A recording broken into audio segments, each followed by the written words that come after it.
11 behaviors that destroy relationships. In this video, I'm going to share the most common ways people ruin their relationships. It's Sabrina, your personal love advisor from A New Mode, the channel where we show you how love actually works. Relationships fall apart for all sorts of reasons: cheating, jealousy, distance, and sometimes it just isn't a match. Sometimes things are beyond our control. Sometimes the timing isn't right. Sometimes there's just too much fundamental incompatibility to make it work. But other times it is under our control. We can control how we show up in a relationship.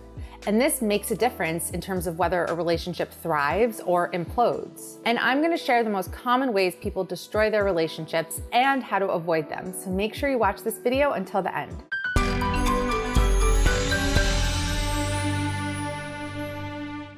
Real quick, if you like this video and find it helpful, please give it a like and make sure to subscribe to my channel, ring the bell so you get notified whenever I post new videos. And please leave your questions, your thoughts, your feedback in the comment section. I read them all and I try to reply to everyone. Now, while this video is about ways to destroy a relationship, I'm assuming you're watching it because what you really want is to have a relationship that is successful, that is fulfilling. And if that's what you want, then I highly suggest you check out our love formula system. I created it with my partner, Eric Charles, and in it you will learn exactly how to attract a high quality man and have the relationship you've always wanted. We break it down in so much depth and so much detail and basically answer all of your questions and share everything you need to know about how to have a love that truly lasts. So if that's something that's of interest to you, then you can download it right now at gettheloveformula.com, and I will also link it down below. Okay, so now let's talk about the behaviors that ruin relationships. Number one, you don't communicate. We've all heard that communication is the key to a healthy relationship, but it's one thing to just say something and know it, and to really think about it a little bit more deeply. In this day and age of being super connected, thanks to our phone, our devices, all these social media platforms, we're really so disconnected from in-person communication. And it happens all the time. It's not just in romantic relationships, it's also in friendships. How many times have you gone out with some of your friends and you'll notice moments when all of you are just checking your phone and scrolling through Instagram and not even talking to each other? People also do this in relationships. And I'm not just talking to you, I'm talking to myself. Me and my husband always catch ourselves doing this. Like, we'll put our kids to bed, it's the end of the day, it's the time when he and I actually can talk to each other without screaming kids that need to be tended to, and we're just like scrolling through our phones. So we consistently have to make this conscious effort to just put our phones away and talk to each other, because it's just so easy to not do that. It's just so easy to not talk. Communication is so important in a relationship. It's not just about putting your phone away and sitting face to face and talking, although this is so important. And again, I'm talking to myself. I definitely need to do this more. It's also about expressing how you feel, what you need, not stonewalling and avoiding confrontation and avoiding talking about difficult subjects, which will come up in a relationship. You can't expect him to read your mind. You have to speak up and share how you feel.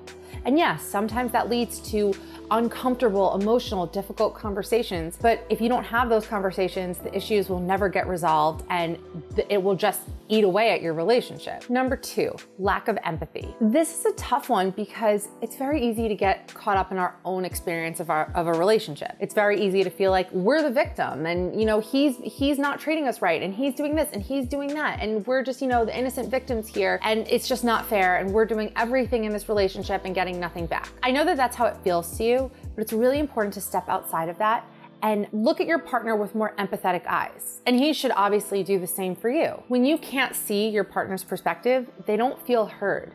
And when they don't feel heard, there is a complete breakdown in the communication, going back to the previous point. And then that creates more of a distance between you. And the more distance there is, the less intimacy there is. And the relationship will just deteriorate from that point. And again, talking to myself here, my husband asks me often, like, what do you need from me? And I always say more empathy. And he's just like, what do you mean?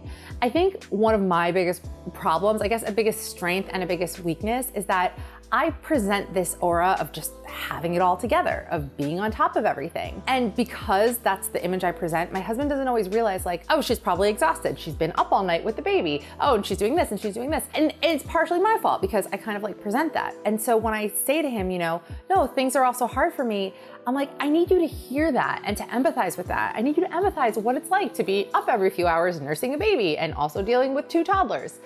Not easy. So it's important to bring those things up. It's so much better than me just feeling resentful that he doesn't know what I'm going through. It's so much better to communicate, like I said in point number 1, and say, look, I need you to understand that things are hard for me right now. And I just need you to hear that. I don't need you to solve it. I just need you to empathize with that. Number 3, too much criticism. Everyone hates to be criticized. We hate it.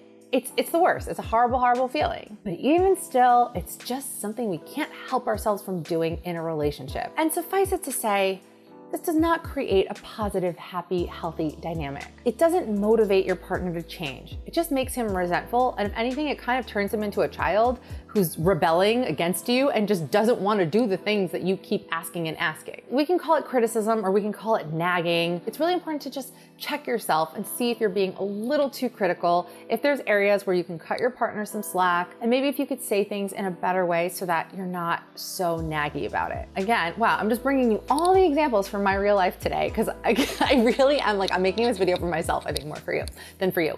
But okay, so a typical relationship problem that comes up is a woman will ask her guy to do something and he's like, yeah, I'll get to it. But then he forgets. And then you have to tell him again. And then he forgets. So the other day, I wanted my husband to hang up blackout shades in the baby's room, and I had told him 2 times and he still didn't do it. And then it was getting close to the baby's bedtime and I was like, look, I really don't want to be a nag here. I'm just gonna tell you one more time. And I think you should just do it right now, because if not, you might forget and then I'm gonna be upset. And then it's just not gonna be a good situation. He's like, okay, you're right, I'll do it right now. It's just so much better to just say it like that instead of me asking him forgetting because he wasn't doing it intentionally, and then me having to bring it up again and him getting annoyed that I'm nagging him about the stupid thing. You get what I'm saying? There's always a nicer way to get him to do the thing you want to do that isn't naggy. Another thing about nagging is it creates a mother-son dynamic, and there's just nothing sexy about that in a relationship. Number 4, being deceptive. There is never a good reason to be sneaky in your relationship. And if you feel that you need to, then you need to ask yourself why. And you need to ask yourself why you're in this relationship. Do you think your partner will get angry? Do you think they'll get jealous? Are you trying to present yourself in a certain way that isn't who you are? Are you afraid your real self won't be good enough? Trust is everything in a relationship. And if you feel like you need to sneak around, if you feel like you need to tell him little white lies, if you feel like you need to be someone that you're not, then that's a really bad sign. That is a sign that this relationship might not be right for you, and it's important to get to the bottom of what's really going on. Number 5, no respect. Dr. John Gottman, who is the guy that is famous for being able to predict whether a couple will divorce with 90% accuracy, cites contempt as the number 1 cause of a relationship falling apart. Contempt stems from a lack of respect. And the one thing that he notices, the one behavior that tells him whether a couple will divorce, is eye rolling. Because eye rolling is the biggest sign of disrespect. Contempt basically conveys, I'm better than you and I don't respect you, and I think that you're kind of an idiot, so I'm just gonna roll my eyes at everything you say because it is just so stupid. Mocking your partner and being sarcastic and not in a playful way are also signs of contempt. We can also swap contempt with the word resentment. If you are familiar with my content, you know that one thing I say a lot is that resentment is absolute poison for a relationship. And when you don't communicate, again, circling back to the first point, that resentment can build and build and build until the point where you just feel disgust and absolute contempt for your partner. Once it creeps in, it just festers, and soon enough, you won't even be able to see any positive qualities in your partner anymore. And it goes without saying that your relationship will completely deteriorate from this point on. If you can't respect him, you need to ask yourself why. Do you really think he's just an idiot, and why am I with such a bozo? If that's how you feel, then why are you with him? Or are you just trying to protect yourself? Are you almost sabotaging the relationship in a way because you don't think that you are deserving of a healthy relationship? Or are you just so angry at him for things that maybe happened in the past that you haven't addressed? Maybe he did something, maybe he did a lot of things that really hurt you, really bothered you, and you never spoke up about it, and instead it's just eating away at you, and you just have all these feelings of anger towards him, and that's how it comes out.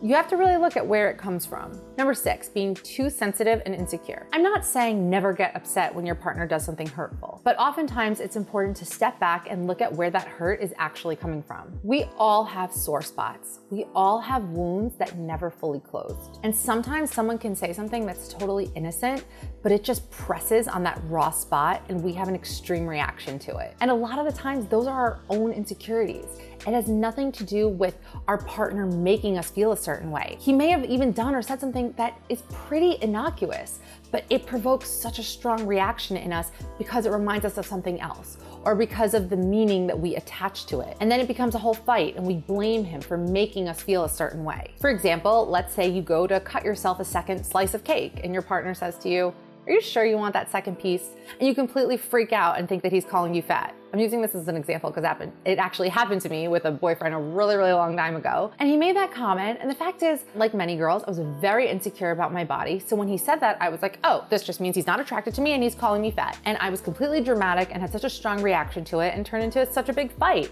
And I was mad at him for making me feel fat. But he didn't make me feel anything. Okay, fine, it wasn't like the nicest thing to say, but that's how I already felt about myself, and I just attached that meaning onto what he was saying. Now, someone more confident, more sure of herself would have said, yeah, damn right I'm having another piece of cake and I'm gonna enjoy it, and that would have been the end of it. Your insecurities can really ruin a relationship if you let them run rampant. And actually, one of the next videos I wanna make is how your insecurities are ruining your relationship. If this is something that you're interested in, let me know in the comment section, because I've just been debating whether to do it or not, but I think this might be a good one. Anyway, point is, insecurities can absolutely ruin a relationship. They also cause so many unnecessary fights. And again, it's not always him. It's not, I mean, sometimes, yeah, sometimes your partner will say something that is overtly hurtful and insensitive. But a lot of the times, it's the meaning we attach to it. And we're being a little too insecure and a little too sensitive. So it's just important to not take everything so personally. It's okay to just let things slide, laugh things off on occasion, and most importantly, to get to the root of why that thing, that action, or whatever he said is really bothering you. Number 7, setting him up to fail. I think the best relationship advice I ever received was when I was engaged and someone told me, don't set him up to fail. You have to set him up to win. What does that mean? It means don't just have an expectation of your partner and then get angry when they don't meet that, because he's not a mind reader. He doesn't know exactly what you want and how you want it. So sometimes you need to spell things out a little explicitly. I know it's way more romantic when he could just read your mind and he just knows exactly what you want and does it in the exact way that you want it, but this is not realistic. So if you want him to plan a nice date for your anniversary or plan something nice, tell him. Don't just wait for him to do it and then get angry when he doesn't do anything or he forgets about the anniversary. Men don't always place the same significance on things as women do. For example, my husband couldn't care less about anniversaries or Valentine's Day or Father's Day, and I don't really care about that stuff that much either, but Mother's Day is coming up, for instance. So I know that because that's important to me, I'm gonna have to spell it out for him a little bit and say, look, honey, I would really appreciate it if you did something special for me with the kids, maybe made a little card or did something cute with the kids for me for Mother's Day. Fine, I'm gonna have to tell him that. I already know that. I'm not gonna set him up to fail. I'm not gonna say nothing. He probably doesn't even know that it's Mother's Day on Sunday, to be honest. Honestly, I forgot about it too until my 4-year-old reminded me. But I know that about him. I know that it's not that he wants to hurt me. It's not that he doesn't appreciate my mothering skills. It's that it's not important to him, so he doesn't always realize that it's important to me. So sometimes you just have to spell things out. Once I started doing this in my relationship, things just dramatically improved, and it is really one of the most important pieces of relationship advice. Number 8, expecting your partner to fill a void. I think this is one of the core concepts that we talk about on A New Mode.